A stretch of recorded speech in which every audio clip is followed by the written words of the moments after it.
Welcome to the Sam and Joe VA Show, where we teach women just like you how to start and scale a thriving virtual assistant business. We're your hosts, Sam and Joe, and get ready to have the control, flexibility, and freedom you've always dreamed of. Welcome to episode 174, when email just won't cut it. Yeah, there are certain situations, quite a few situations actually, that you are going to encounter as a virtual assistant and as a business owner, where email, messenger, DMs, whatever comms you are using that involves a keyboard is just not enough. And unfortunately, we're seeing more and more virtual assistants really wanting to avoid getting on the phone, picking up the phone, or hopping on a Zoom, whether that's with a lead or with an actual client that they've onboarded. We see them wanting to stay inside their comfort zone and avoid those courageous conversations.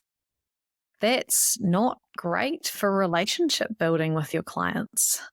Oh, I question how you can really build a relationship, a genuine, healthy relationship that's going to last a good amount of time on email. Like, how can you? Yeah. So we are suggesting that we've got 7 plus a couple of bonus situations, 7 situations relating to clients where email is just not going to cut it. And we recommend that you get on the phone or Zoom. So let's kick it off. Yeah, the first one, it's a biggie. The discovery call, like selling your services to a prospective lead, someone that's reached out via email, reached out via your website form. They're inquiring about your services. Like at some point, you want to be directing them to a discovery call on Zoom in an ideal world. Yeah, I would say the point is like right from that very first response that you send. Hey, great question. Let's jump on a discovery call. Let's jump on a Zoom call. I mean, how can you fully sell your value, communicate your value via email? Yeah, pulling out the pain points. Like, how can you really get deep into their pain that they are having on a message? It's just not possible. And we know that there are leads who want to know all the information. They're going to ask you a whole bunch of questions. How much does it cost? How does it work? Etc. on messenger or messages somehow, email. And they are going to be reluctant to get on a discovery call. But don't get sucked into responding to all of those questions on your keyboard. Get them onto that discovery call as soon as possible. You have to build that relationship with them right from the very beginning.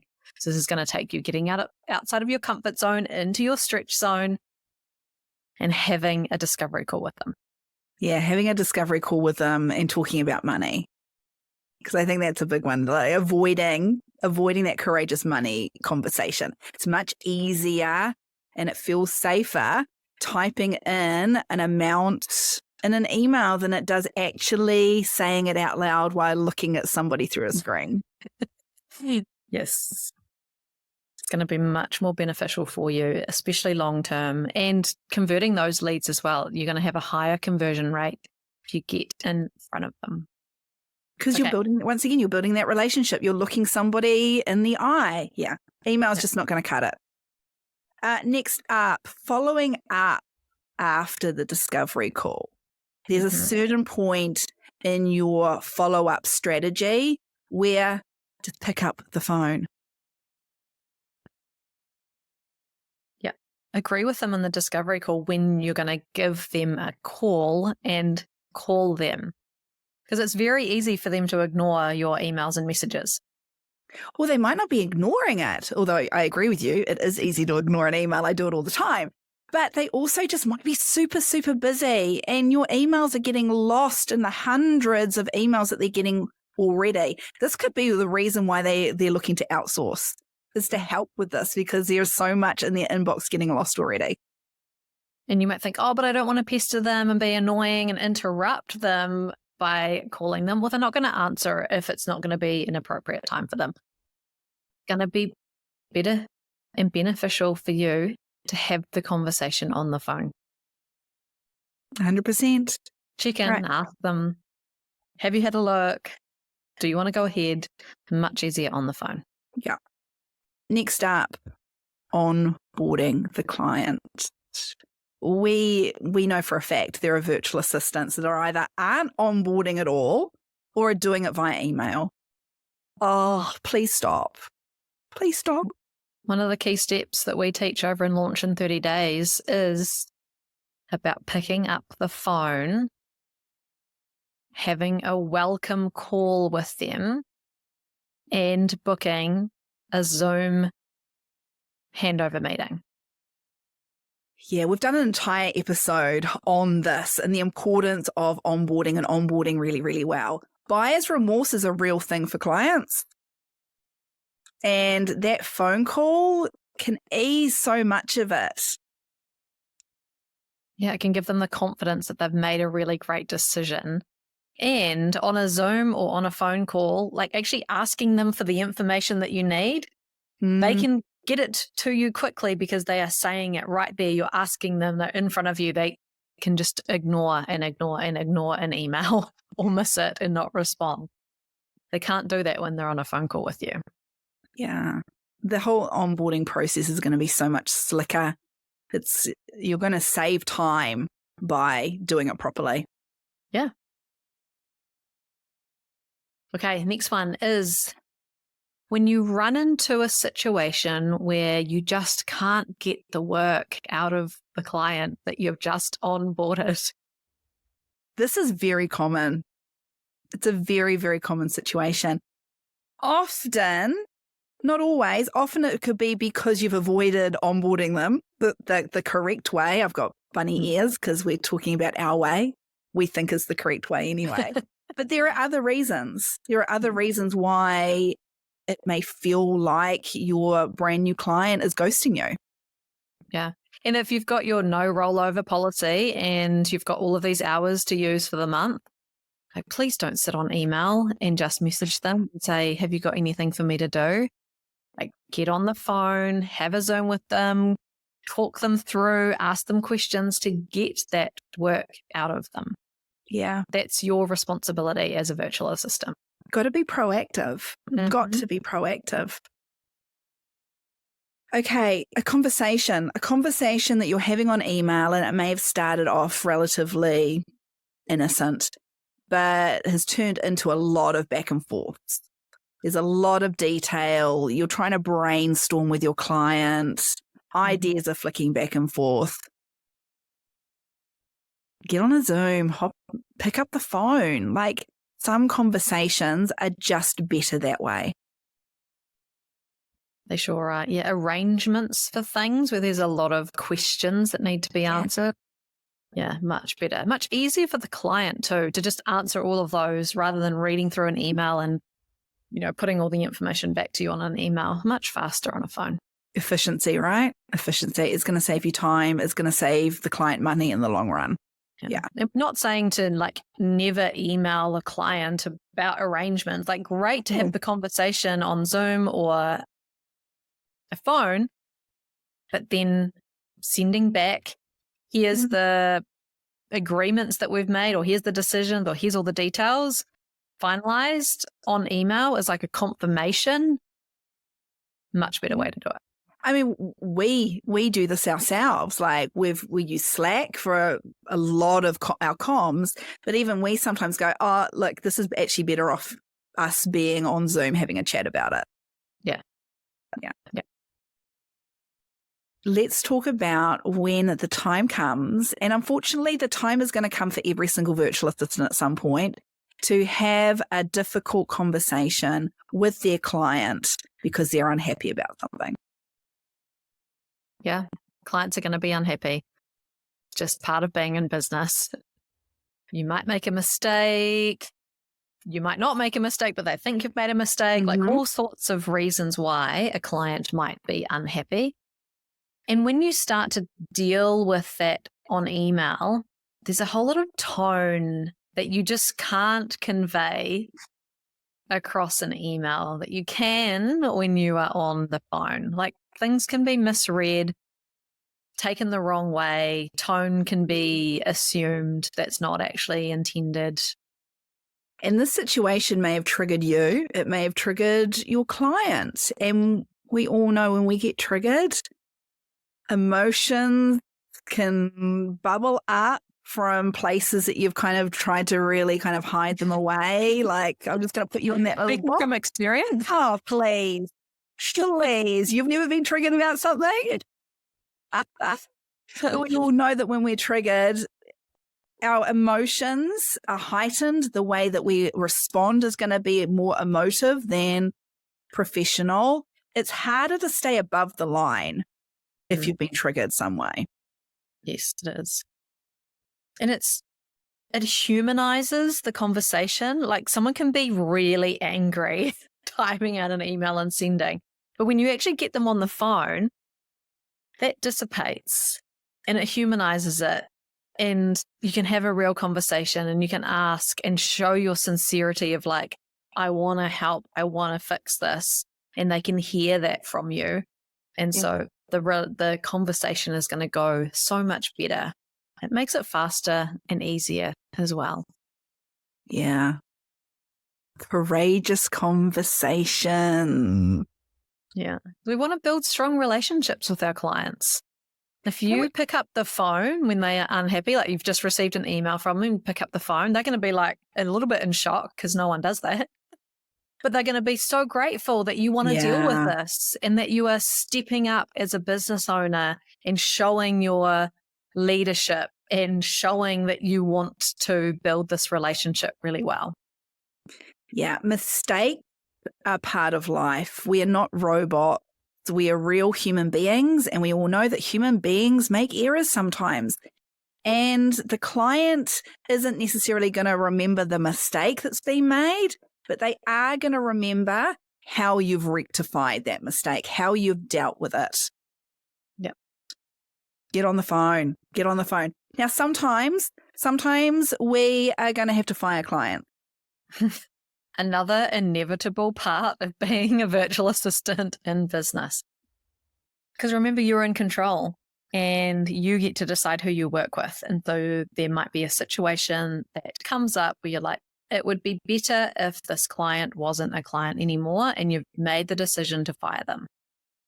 Yeah, it doesn't have to be for a bad reason. Like, it doesn't necessarily mean that you've made a mistake or they're a pain in the ass client. They could be lovely people that pay you on time and that you quite enjoy working with them. But it might be that you're firing them because you've moved on. You don't offer that service anymore. You've niched. Something's gone on. They can't afford your new rate. That happens a lot as well. So it's time to say goodbye, not necessarily for a negative reason. Now, you want to leave that or end that relationship on the best note possible. You want them to still be raving about you. You want their last memory of you to be a great one. They might be disappointed, but you can still leave on great terms. You absolutely can. So don't feel like if you let a client go that it has to be on bad terms or that the client is going to be always unhappy about that. Yeah. And one way of ensuring that, especially if you've been working with them for a while and you've built a great relationship with them, is to let them know on the phone. Yeah. Not email. Not an email. That's not a nice email to receive. Someone breaking up with you. No. We wouldn't do, well, I suppose some people would. Maybe this is a generational thing. Relationship. Yeah, I'm just thinking, are we in the generation that you wouldn't have broken up with somebody via text because we didn't have mobile phones? Like when we were alive? We had to do that in person. There was no other option. There was no other option. You had to do it in person. Same goes for clients. Don't do it over text, messenger, messaging app, or any other keyboard option. Always better to have a conversation with that and talk them through why it's not working out or why it needs to end. Do you think relying on emails for potentially, these courageous conversations is wanting to avoid conflict, not wanting to have to deal with whatever, how the client or leader is going to respond? Yeah, you're absolutely going to be worried about their reaction when you are firing a client, for sure. And often we'll make up a story, the worst case scenario of them yelling at us and tears and being very unhappy. But that's just a story. And having fired multiple clients over the last decade, some are unhappy, but they never are yelling at you. It's never horrendous or, so terrible that you just want to quit. It's uncomfortable, but has to be done that way. Yeah. Because you want them to feel good about it, or as good as possible about the way that you've parted ways. Like Sam says, it's that reputation, that lasting memory, the last impression that you've given them. That's what really matters in that situation. Yeah, I feel as though you come across as, and we try and avoid using this word, but professional. Like I really feel as though it's as a business owner, this is a professional way to end a relationship. Yeah. So there you have it. Those are our situations related to clients.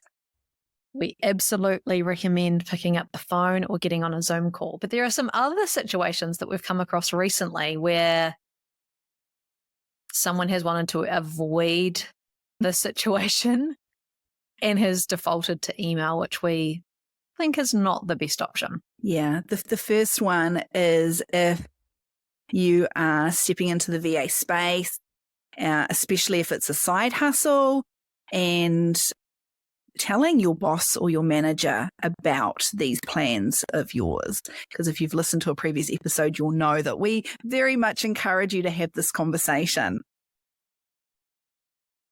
It needs to be in person. If you are working in a 9-to-5 and it's an in-person 9-to-5, say, hey, can I have a meeting with you this week?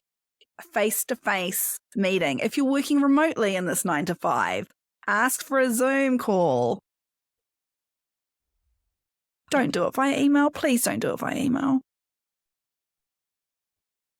And there are a whole lot of other situations, all related to team members too. We're not going to go into detail, but it's just like clients, like having those courageous conversations with team members, or when it's going to be faster and easier to pick up the phone and talk to them. Like I get so frustrated when I see my team in the chat and they're chatting back and forwards about something that's complex. And I'm thinking it would just be easier if you picked up the phone. Or if team members are having a conflict with each other, they're butted heads on something. Oh, it can get not nice when you're messaging back and forwards because of that tone that you can't convey like you can with a phone call. So in that situation, like pick up the phone and talk.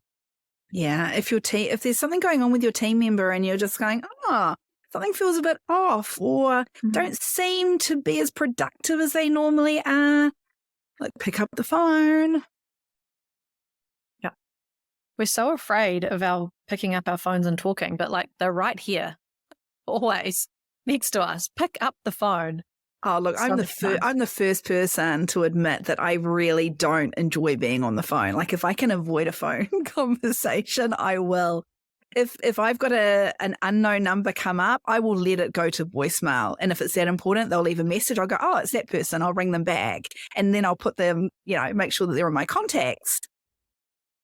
But as a business owner, there are certain conversations that there is just no avoiding. So have a think right now. Is there a situation that you are avoiding that you're wanting to start typing out on your keyboard? If so, pick up the phone or organize a Zoom. We promise you it's going to go so much better and you'll have a better outcome because of it. Thanks for listening to this episode of the Sam and Joe VA Show. If you'd like to find out more, head to the VA Foundry website to check out the Mastermind and the amazing resources, courses, and coaching. You can find us at thevafoundry.com.